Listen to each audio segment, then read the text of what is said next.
नमस्कार, मैं शिव सिंह नमामि गंगे योजना का LRP क्लस्टर नंबर 2 उन्नौर ग्राम सभा से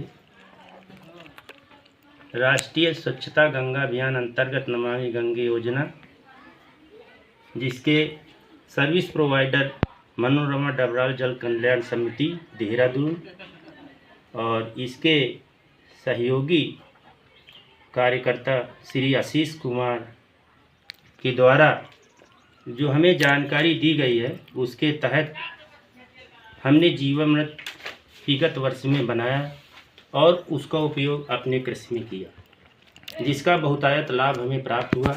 उससे उत्पादित अनाज स्वादिष्ट एवं पोषक से भरपूर रहा। आज हम फिर जीवामृत बनाने जा रहे हैं। इसमें हमने 10 kg गाय का गोबर लिया है और 5 लीटर गौमूत्र लिया है और 1 किलो बेसन और आधा किलो गुड़ लिया है। और हमने जंगल की मिट्टी वहाँ से लिया है जहाँ पर किसी तरह का पेस्टिसाइड नहीं डाला गया है और जिसमें नमी बरकरार है और जहाँ पर किसी तरह का कोई अभी तक कृषि कार्य नहीं हुआ। छायादार जगह है, वहाँ से हमने मिट्टी लिया है थोड़ी सी और रखे हुए हैं। और एक ड्रम लिया है, उसमें हमने 200 लीटर पानी भर रखा है।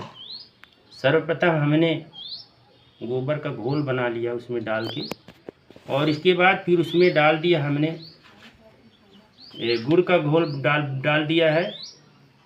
फिर इसके बाद हमने बेसन डाल दिया है, गौमूत्र डाल दिया है और फिर वो जो जंगल से मिट्टी लाई हुई थी उसको उसमें हमने डाल दिया। अब ये जीवामृत बनकर तैयार हो गया। हमने इसको डंडी से हिला दिया है, पंजेदार डंडी हो या तो ऐसी हो। छायादार जगह पर हमने इसको रख दिया ढक कर के, क्योंकि जानवर न इसको पीने पाए या कोई जानवर ना जाए इसके पास, इसकी हमने विशेष सावधानी रखी। अब ये हमारा जीवामृत 5 दिन में बनकर तैयार हो जाएगा।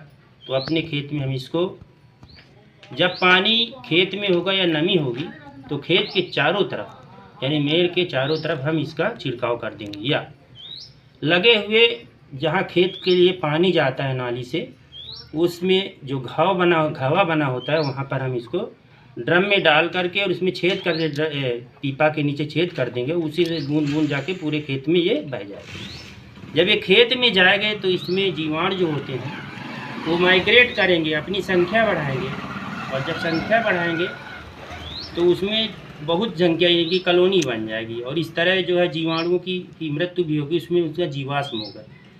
चूँकि ये जीवाश्म जो होता है ये वनस्पतियों का भोजन होता है। इससे जो है फसल अपना भोजन प्राप्त करेंगी और फिर फसल अच्छी पैदा होगी। इससे ये लाभ होगा।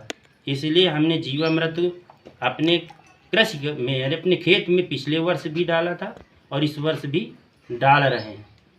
आपको हमने जानकारी श्री आशीष सर जी से जो प्राप्त किया था ज्ञान, उसके आधार पर दी है और हम जीवामृत बनाकर अब डालेंगे। जय हिंद जय भारत। देखो, इसमें गौमूत्र डालने जा रहे हैं जो 10 लीटर है। डालो, ये देख लीजिए आप लोग। इसमें हम गौमूत्र 200 लीटर पानी में हमने गौमूत्र डाल दिया है। अब चूँकि ड्रम के अंदर गौमूत्र चला गया है, अब इसके बाद हम इसमें गोबर डालेंगे। गाय का गोबर है, जलाई, हाँ, देसी गाय का गोबर है, जिसमें डाल दो धीरे धीरे। देसी गाय का गोबर है और देखो इस ड्रम में 200 लीटर पानी है और फिर हमने 10 लीटर गौमूत्र डाला है पहले। अब गोबर हमने इसमें 10 किलोग्राम गोबर डाल दिए। अब इसके बाद हम इसमें बेसन डालेंगे। अरे हाँ, अरे अब तो लपसी बना, ये बेसन हो गया। हल्दी डराते तो सब बेसन लग जाता है, तो हल्दी नहीं डालना, बेसन लगता है। ये बेसन का घोल तैयार हो गया। अब इसको 200 लीटर पानी में और गौमूत्र में और गाय के गोबर के साथ अब हम इसको बेसन को भी इसी मिलाने जा रहे हैं। डाल दीजिए आप इसमें। अब इसके पश्चात हमें शक्कर का घोल या गुड़ का घोल बोल दीजिए आप, जैसा हमारे साथ हम इस समय गुड़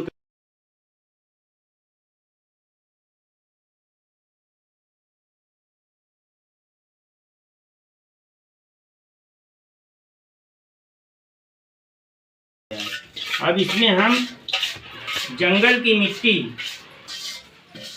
वहाँ से जंगल की मिट्टी लाए जहाँ पर छायादार जगह है, पेस्टिसाइड नहीं पड़ा है, ये अंदर ही और आर्द्रता बनी हुई, नमी बनी हुई है, वहाँ से हमने इस मिट्टी को लिया है। इसमें जीवाणु भरपूर प्रचुर मात्रा में होंगे। अब इसको हम डाल रहे हैं। बोलिए। अब बोलिए। ये मिट्टी हम वहाँ से लाए हैं, चित्रकूट यात्रा पर गए थे, तो मुझे ख्याल आया कि मुझे जीवामृत बनाना है, तो वहाँ पर मैंने एक कपड़े की थैली में उसको भर लिया है मिट्टी, पहाड़ों के ऊपर से, क्योंकि बारिश का सीजन है, नमी बनी रहती है, और वहाँ से मिट्टी बहुपयोगी मिट्टी है, इसमें जीवाणु होंगे। अब हम इस मिट्टी को इसी पानी में मिलाने जा रहे हैं, इसी सभी सामग्री के साथ, और मिला दिए हैं, अब देख लीजिए आप। अब इसके पश्चात हम इसको डंडा से हिलाएंगे, पंजेदार डंडा रहेगा तो ठीक है, लेकिन इससे हिला देते हैं। कैसे हिलाएंगे? ऐसे ऐसे करके, है ना। अब हम इसको देखो हिला रहे हैं, ठीक है। अब ये सभी सामग्री आपस में मिल जाएंगी।